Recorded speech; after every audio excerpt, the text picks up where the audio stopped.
What's up, guys? Welcome back to another one. Hope everybody's having a great day. I know I'm doing wonderful. I've actually just solved an issue that I've been working on and fighting with this truck for actually quite a few years now. If you own a second gen Dodge, you are going to run into this problem. Now, yes, the truck is rusty, she's rough. The chassis is solid though, but take note of that body. So, like most second gen Dodges out there, this thing has cancer. And like most second gen Dodges out there, the blinkers either don't work in the front, or one works, the other one doesn't. Same thing with the parking lamps, either one works or neither of them do. If you're having issues with your blower motor constantly popping a fuse, transmission starts acting funny for the automatic guys. Our truck is a 6-speed manual. If you have a code that comes up that says it's losing communication with the VP44, but the truck runs completely fine, there's a couple more codes that come with it.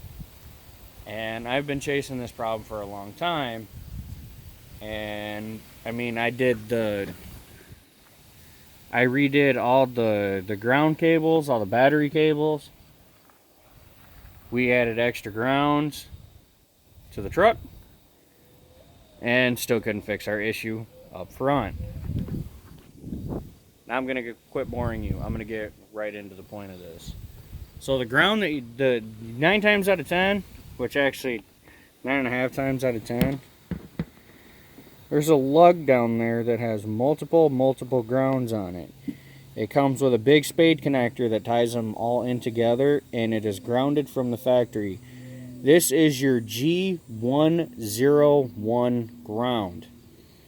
Now, these trucks from the factory, they've only got maybe 1 or 2 chassis or body to chassis grounds. And you know what? I didn't even think to check to see if there's lights in the back that I was worried about, and I haven't checked them yet because I can't be in front and back of this truck at the same time. But anyway, this ground will play this thing will play hell on you, and it did us for quite a few years.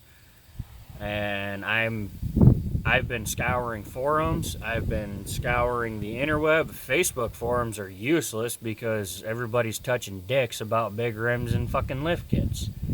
So don't go there.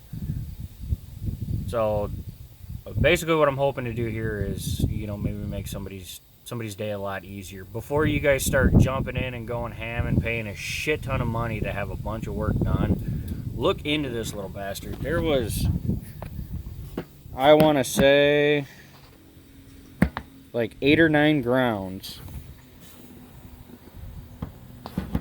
There was, focus, damn you.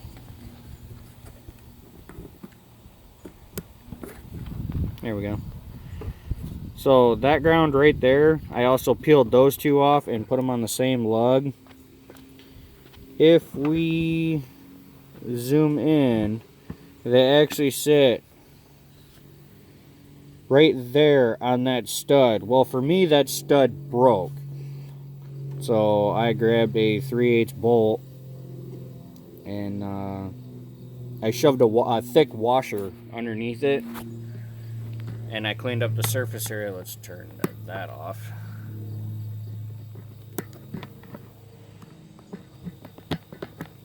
Alright. Now that I'm blind.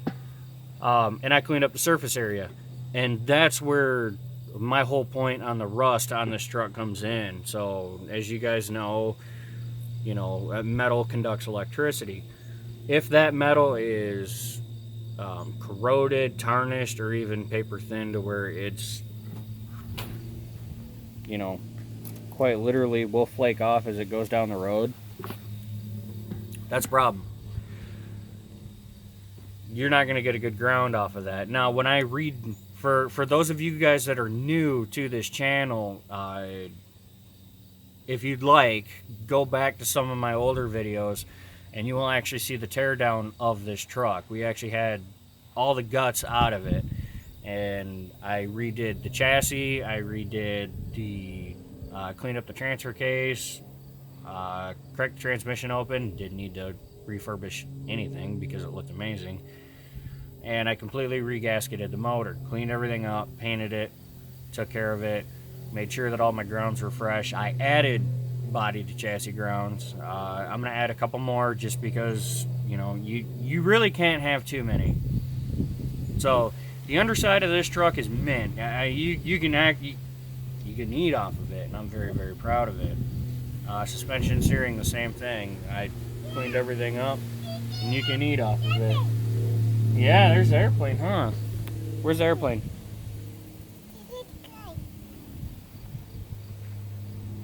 I hear it. Good job, buddy.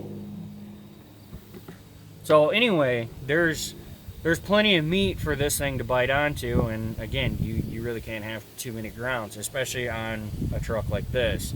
Anybody that's ever owned one of these knows that they can be just an absolute nightmare for wiring, and they are. So anyway, that's what I have for you guys.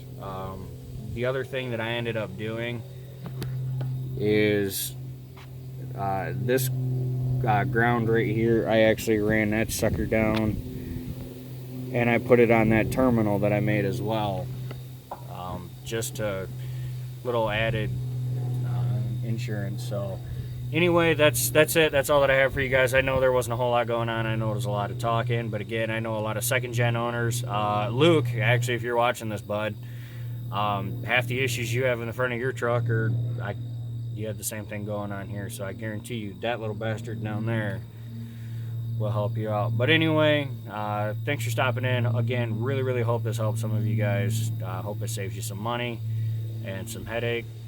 Hit that like button, hit that subscribe button if you'd like to. Go back, check in on my other videos. Take care, have a great day. We'll see you on the next one, guys.